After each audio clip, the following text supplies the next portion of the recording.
just was. It's just what we're gonna roll with. What's happening, everybody? Hey gang, what's up guys? Just a quick little note about this video, that this is a re-upload from a video that I actually had to take down maybe 2 weeks ago.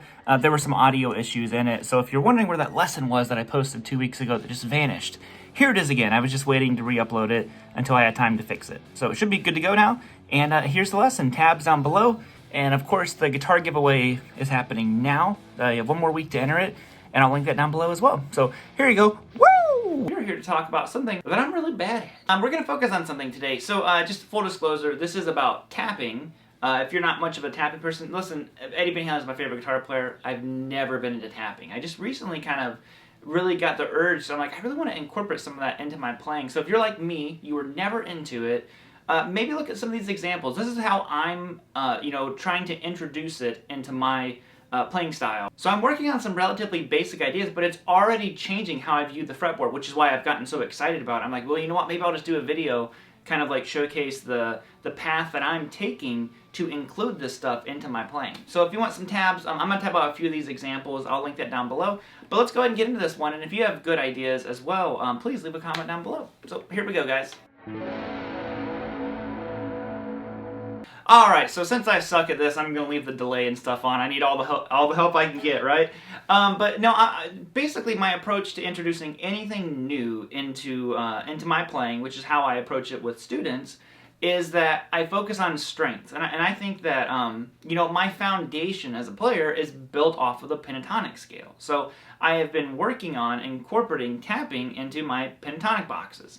Now, the first thing that I've been doing is this idea here. So I'm doing it all, out of E minor. And what I'm doing is I've just been tapping on the 12th fret for now. I have 3 different examples here I'm going to show you. And the reason why I'm doing this, because out of box 1, you have 12th fret on all the strings. So I'm just trying to get used to incorporating tapped notes. I'm not trying to do a bunch of different crazy patterns right now. Always build. Start slow. Start off like, off the first step. Don't try to go straight to, Sammy Bowler tapping or something like that. Like some of these guys are just amazing, or Reb Beach and Joe Holkstra. Like, don't start with those guys. Those guys are amazing at it. I'm not. So what I'm doing is I'm taking all of my pentatonic boxes. So if you don't know your pentatonic boxes, it's a great time to learn them. And I'm just going through each one. But instead of picking it, obviously, I'm tapping the 12th fret. So I'm going like this. So I'll start with box 2.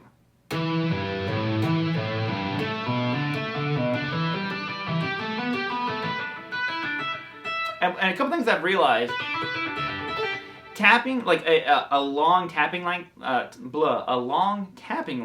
like this requires a completely different style of muting that I'm not used to, and I'm still really working on it, because you have to kind of like shift your index finger down to get this to work, to get all the muting right.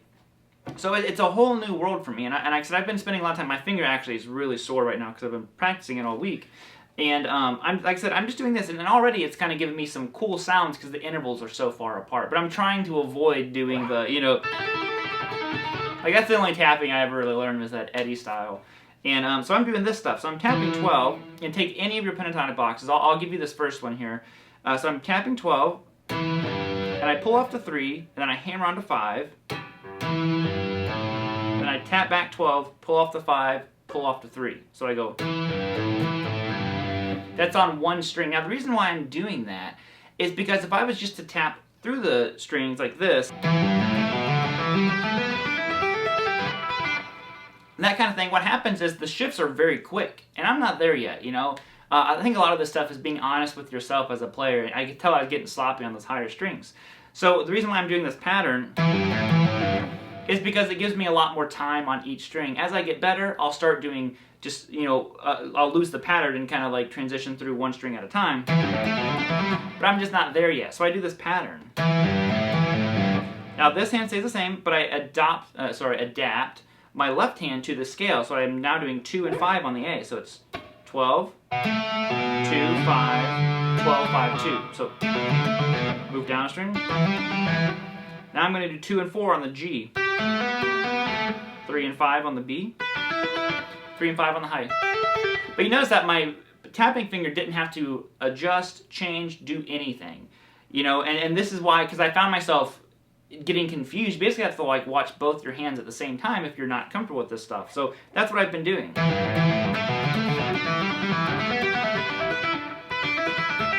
I'm still sloppy at it. So then I move up to box number 3.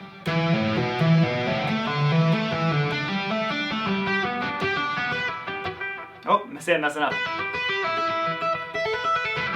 What happens is I want to shift this finger for some reason. I am like viewing the shape, and I find it's hard to separate my left and right hand. So it's really working on a lot of different coordination stuff. There's a lot of aspects to this that I didn't consider, and I'm really benefiting a lot from that. So that's the first kind of idea that I'm working on. You guys are probably a lot better at it than I am, but it's already, I'm starting to see improvements, and like I said, it's just changing how I'm viewing the fingerboard. And eventually I'm going to work on maybe tapping through another box of the scale.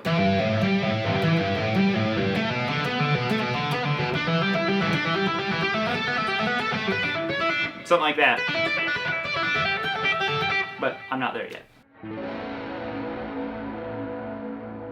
Now the next thing I'm also doing is I'm working on trying to move around and not get so stationary with this. So basically I'm just taking my whole 2-string approach. If you've ever taken lessons from me when I was doing Skype lessons, I worked a lot with people on doing, you know, these 2-string parallel versus always playing horizontal with your pentatonics. So I'm taking those ideas and I'm adding, basically if I was to go like this, sorry, that kind of a vibe to it, but I'm going like this.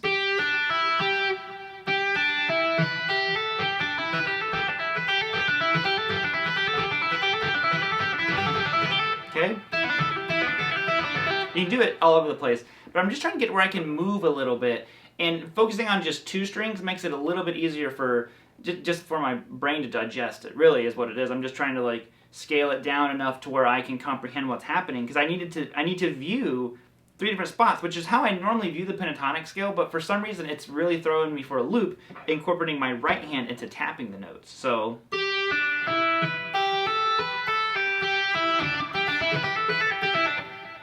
here's the pattern. I'm going to go, I'm combining box number 2 and box number 3 of my E minor pentatonic scale. I'm tapping 8, and I pull off to 3, and I hammer on to 5, very similar to the other pattern. So tap back to 8, but the difference is now I'm changing strings. So I'm sorry, I don't tap back to 8. I just go, I end on that 5. Now I change strings, and I tap 7 because I have to abide by the scale. 7, pull off the 3, hammer on 5, okay?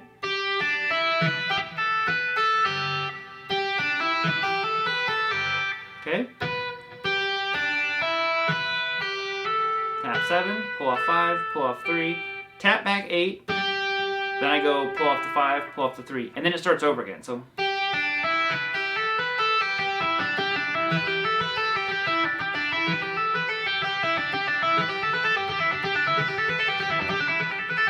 and I just I can't talk. I continually move up the scale. So the next one would be combining that box 3 with 4. A little bit easier because this hand gets to stay on 10th fret the whole time. So this one would be tapping 10, pulling off to that 7, and then hammering onto 8. I'm sorry, pulling off to 5, hammering onto 8. Then I'm going to go up to the high E string, tap 10, pull off to 5, hammer on 7, tap 10, 7, 5. So tapping 10, 8, 5. So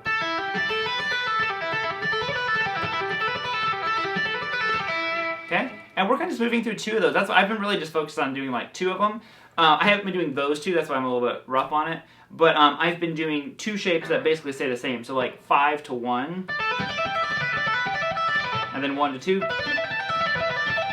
Those have been really easy because they stay the same on both strings. And you could obviously work it down, you know, and keep going and keep going and keep going. But that's another one that I've been working on, trying to get better at this. So I'm, you know, maybe in like a month or so I'll do kind of like an update to this video. So there you have it, guys. That is what I'm sucking at these days. Like I said, I'm going to keep working on it. I want to get better. I want to get to where I can incorporate the stuff naturally. Basically right now the main way that I use tapping is I have my stolen Nuno lick that you might have just heard, and I have a diminished lick. I have like 2 licks, and then I love this. the Zach Wild thing, like that's pretty much how I use tapping right now. It's just an accent, a single note. You know, that's pretty much what I do with tapping right now. But I want to get to where I can kind of incorporate a little bit more, you know, naturally, I guess, into some of my playing licks. So, other than that, guys, I will see you all on the flippity flop later. I hope you enjoy this video. Like I said, let me know what you're working on, and I'll see you later, man. I'll play you guys some rhythm here and get your jam on. So.